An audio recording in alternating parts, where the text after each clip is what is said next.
Ndabaramukije mwese aho muherereye, ndabahaye mwaramutse na mwiriwe bivanye buri muntu wese aho aherereye. Uyu munsi shaka ndabaganirize ku muti ujanye n'ibintazi bikunze kuba bitwinjirira ibirungikano mu mihira yacu, umuti w'ibirozi, umuti wo kwikinga abakinzi, umuti wo kurinda imirima. Uno munsi nico kiganiro tugira tuganireko. Hanyuma tutaraganira byinshi, ndashaka ndabasabe mugire subscribe, comment na like na share kuri Youth Media TV 257. Ibiganiro uko tubishirako bizoshishikara kubashikako no kubageraho ukuntu mushobora kubikora. Ni gute twobigenza? Ariko rero nashaka ndababwire yuko abantu benshi barakunze kuvuga yuko dukoresha ubupfumu, dukoresha intenderi, ariko nagomba ndababwire yuko muri ivyo byose mwiyumvira canke mwibaza ko nta na kimwe dukoresha umuti kama, dukoresha ivyatsi byo mwishamba Imana yaremye, kandi tugakoresha n'ingaburo zimwe na zimwe tuba twaguze mu isoko. Hanyuma abantu benshi kandi barashishikara kumbwira yuko noshobora kuza ndatanga amavideo ndabahana pratique y'ukuntu ibintu bikorwa. Ico narakibemereye, nzoza ndakora video ndabashiriraho n'ama example y'ukuntu mushobora gukora. Anyway, rero ikindi kintu, hariho abantu benshi bibaza ukuntu umuntu abayeho, akumva ibintu bigendagenda mu nzu, akumva ibintu bigendagenda ku nzu, akabura itiro, akagira indoto mbi.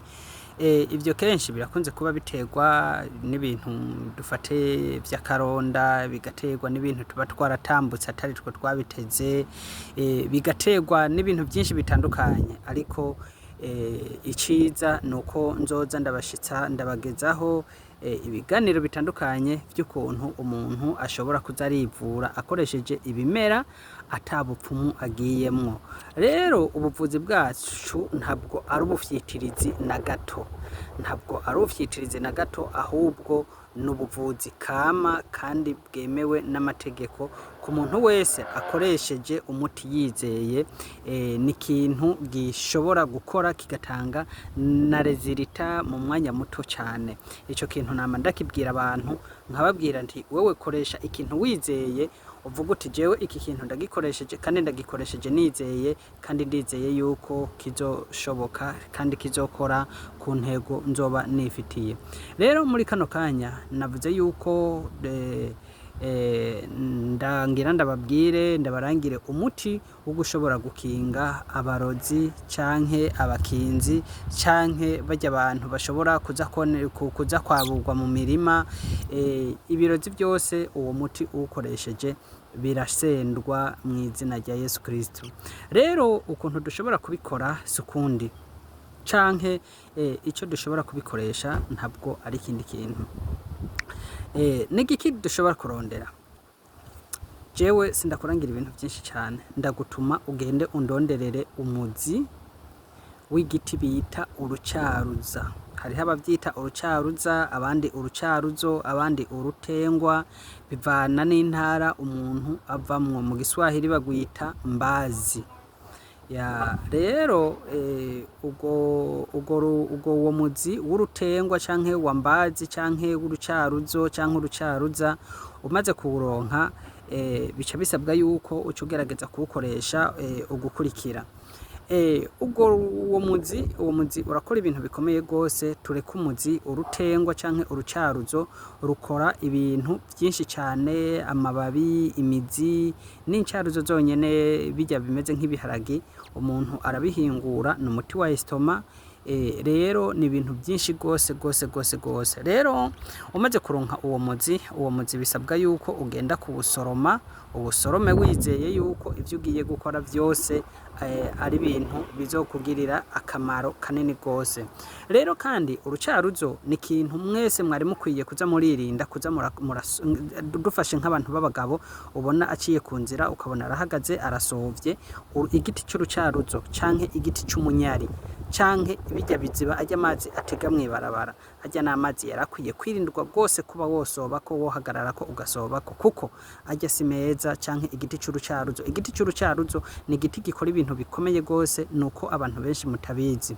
Igiti c'urucaruzo nk'abantu b'abarozi benshi bajya bumva ngo batunze makabwitunge zijya nkoni baragiza amakabwitunge bakoresha igiti c'urucaruzo canke ukumva ngo umuntu ngo atunze isato ngo atunze ingwe ngo atunze inzoka ibintu byose wumva abatunze abibika mu giti c'urucaruzo canke mu giti c'umunyari.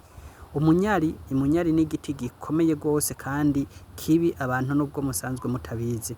Rero umaze gufata uwo muzi ico cokora sikindi wewe bikore mu kwizera kwawe kandi bingende kukubwira inshuti zanje nubwo mwebwe ndababwira mukavuga yuko ivyo ndiko ndababwira atari vy'ukuri atari ivyiki wewe bikore uzogaruka ngaha unshimira uko byagenze.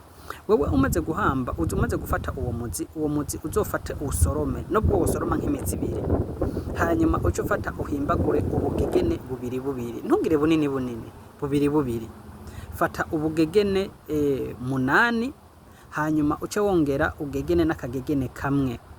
Ubwo bugegene 8 ukuzoba ukora sukundi fata akagegene kamwe genda ugahambe bubiri fata ubuhambe kwipempe rimwe ubundi bugegene ubuhambe kurindi pempe ubundi bugegene ubuhambe urumva bubiri ubuhambe kwipempe kwipempe ukora ubugegene 8 uzobuhamba ku mapempe 4 y'inzu usanzwe utuyemo. Icuzo cukora sikinde ubwo bugegene bubiri busigaye mu ijambo rimwe ako kagegene kamwe kazoba gasigaye urumva mu ijambo rimwe no bugegene 9 ako kagegene kamwe kazoba gasigaye raba igitambara cirabura canke gitukura dufate nka tetrone canke iharire uco tekeramwo kagatambara hanyuma uco ugenda usungaze hejuru mu nzu utekere wizeye hanyuma wowe uce wigira mu nzu wiryamire wihorere. Bijya bintu wahora wumva biza bigwa ku nzu bijya bintu wumva bikorokera ku nzu utazi ivyo ari byo tuzosubira kuvyumva mwene data kandi wona umutinda kubariye. Ariko rero ico no gusaba coco iyi video gerageza uyisangiza abandi kuko abakeneye kumva abakeneye gutabagwa ni benshi kandi nanje nkeneye ibishinga ntaye by'abantu benshi bazoza bavuga yuko imiti nabarangiye hano kuri no chano ari nzima kandi ari mizima kandi ibafasha cyane gose. Rero nosaba yuko umuntu wese akurikirana ino channel ya Youth Media TV ko yogerageza gukoresha umuti ndamurangiye kandi akawukoresha mu mategeko mba namubwiye ejo ntazobikora ukutariko aca tangura kuvuga ngo ivyo muganga yatubwiye ntabwo ari iby'ukuri. Gerageza ibyo ndakubwiye kandi ntiwibagira Imana senga nta mutongero nakubwiye ngo uze gushirako ngo urumva ngo bigenze uko bigenda uko oya aho nzoba ndakubeshe. Ntugatongere inshuti yanje ntugatongere gutongera je ntavyo nakubwiye aho zobugiye mu zindi nkomezi je nta nkomezi zindi nagusavye wowe senga Imana hanyuma hamba ibyo nakubwiye aho nakubwiye ibisigaye ucurindira rezilita. Uwo n'umuti ndababwiye ushobora guhasha kuri ivyo bintu. Mu nyuma nzobabwira ukuntu ushobora gufata umurozi. Ndazi benshi murabigwaye gose kuba banywanyi bamusanzwe mukurikirana Youth Media TV ndazi murabigwaye ariko nanje ndabibemereye nzobibakorera kandi bizogenda neza. Mugerageze gukora subscribe, comment na like na share kuri channel Youth Media TV kandi ino video muyisangiza abandi kuko simwe bw'imwenyene mukeneye kumva amakuru meza dusanzwe ducisha hano kuri Youth Media TV. Hanyuma ikindi kintu naco hari abantu bakunze kurumbaza inimero ngo none two gutora gute vyogenda gute. Nimero ndazishirako ariko hari habagaruka kuzimbaza nimero dukoresha kubari hanze y'igihugu dukoresha utanguza akamenyetso ko guteranya 257 61 41 hanyuma 15 25. Ndasubiramwo iyo nimero nitonze.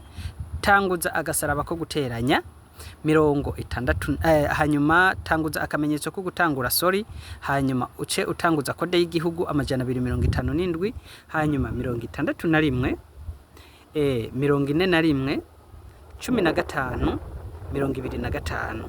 Izo nizo nimero dusanzwe dukoresha ku kigo cacu ca Menabu, Medecine Naturelle Burundaise. Abanywanyi mwese musanzwe mudukurikira, ikizoba kikudidaniye dutelefone kuri iyo nimero canke utwandikire, tuzoshishikara kugufasha, kandi ubufasha bwawe turiteze yuko buzoza burimwe intahe ikomeye cyane, buzofasha abandi bantu. Murakoze cyane, mushishikare gukurikirana Youth Media TV, dushishikara kubashikiriza amakuru meza kandi mashasha ategerezwa kubafasha muri bijya canke biriya. Murakoze. Ciao.